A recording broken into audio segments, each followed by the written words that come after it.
السلام عليكم، ازيكم عاملين ايه؟ يا رب تكونوا بخير.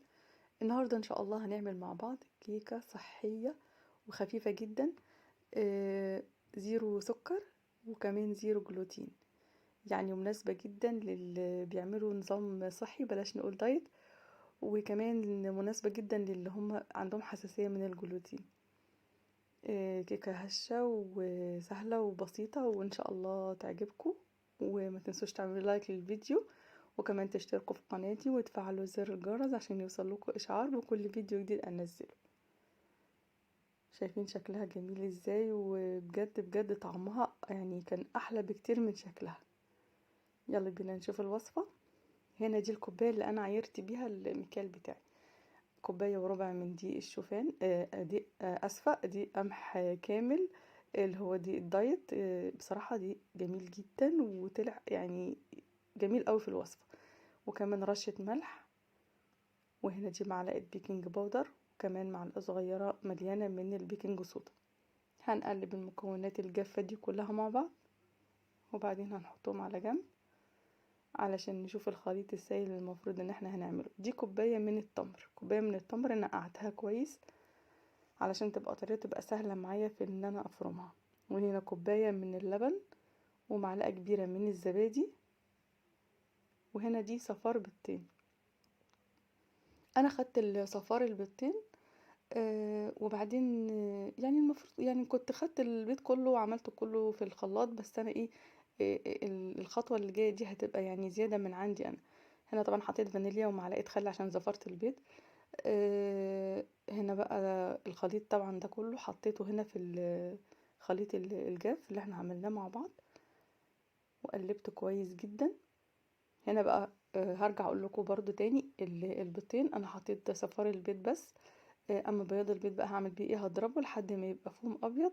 يعني الخطوه دي زياده مني بحيث ان انا ادخل هواء كتير قوي للعجينه، بحيث ان اخليها هشه اكتر وانها تبقى طريه كده ودخلها هواء كتير. هنا طبعا هو بياض البيضتين حطيت فيه فانيليا، وهضربهم بقى بالمضرب لحد ما يبقى القوام بتاعه ابيض كريمي زي ما احنا شايفين كده. بقى بالشكل ده. زي ما قلت لكم الخطوه دي ممكن نستغنى عنها ونحط البيضتين كلهم بالصفار بالبياض مع الخليط السائل اللي ضربته في الخلاط. هنا بقى هنزل بقى ببياض البيض اللي احنا عملناه دلوقتي مع العجينه، وهقلب كده واحده واحده من فوق لتحت بحيث ان الهواء يدخل في العجينه وما يخرجش منها. او الخليط بقى جاهز معايا كده. طبعا هكون مشغله الفرن طبعا قبل ما ابدا العجينه، بحيث ان الفرن تبقى سخنه. هشغل الفرن على درجه حراره 180. هنا هحط بقى في الكب. ممكن نحطها في صينيه، ممكن نحطها في قالب كيك، يعني زي ما احنا عايزين. هنا انا فضلت ان انا احطها في الكب كيك. قوالب الكب كيك السيليكون دي جميله جدا، وبتبقى سهله معايا اوي في انها تخرج منها بسهوله. هنا هامله طبعا الخليط كله مع في الكب كيك. هنا خدت معايا بالظبط ال 12 كب كيك دي، وكمان واحده كده كبيره من القلب اللي هو السيليكون. شايفين قوام الكيكه؟ هو بيبقى بالقوام ده. هحاول بقى ان انا اظبطهم كده مع بعض، وبعدين هدخلها الفرن على درجة حرارة 180 لمدة 20 دقيقة. من هنا بقى اما تخرج الكيكة من الفرن، هنا تعالوا بقى نعمل صوص الشوكولا. انا ما كانش عندي شوكولاتة غامقة اللي هي دي شوكولاتة دارك. عملت ايه بقى الصوص ده؟ تعالوا بقى شوف. انا عملت صوص جميل جدا، دايت جدا ومفيهوش دهون ولا سكريات. هنا جبت 2 موزة وضربتهم بالشكل ده لحد ما بقى قوامها كريمي كده، ناعم قوي كده. وبعدين ضفت معلقتين من الكاكاو الخام، طبعا الكاكاو المر اللي هو بدون سكر. انا بستخدم الكاكاو الاسباني، نوعه كويس جدا وخامته بصراحة عالية جدا، وطعم الشوكولاتة فيه غني قوي. هضربه كده كويس جدا.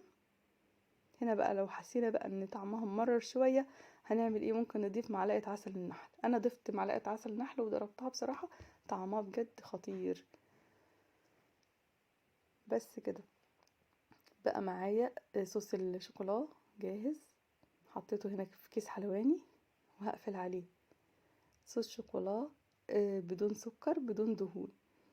وهنا معانا الكيكة طلعت طبعا من الفرنة، هي لسه سخنة مش عارفة امسكها، بس يعني انا مستعجلة عشان اوريلكوا شكلها عامل ازاي. بجد جميلة وطرية وهشة، شايفين؟ بضغط عليها بترجع تاني. بجد كيك طعمه جميل جدا، يعني هنعمل دايت من غير ما نتحرم نفسنا ناكل كيكة. ادينا عملنا كيكة دايت بدون سكر بدون جلوتين، مش هتزود لنا الوزن، بالعكس ده احنا كمان لما ناكل منها واحدة بس بنشبع قوي. هو شايفين شكلها عامل ازاي؟ جميلة جدا. صوص الشوكولا اللي عملته، يعني لو حابين ان هو يمسك شوية ممكن نحطه في التلاجة، هنحطه في التلاجة يمسك شوية علشان لما نيجي نحطه ما يقعش من الكب كيك. اهو شايفين يعني بعد ما بردت بقى شوية، بس لسه هي سخنة حبة. اهو شايفين قوامها بجد جميلة وهشة وطرية وطعمها بجد اكتر من رائع. هنا هحط صوص الشوكولا.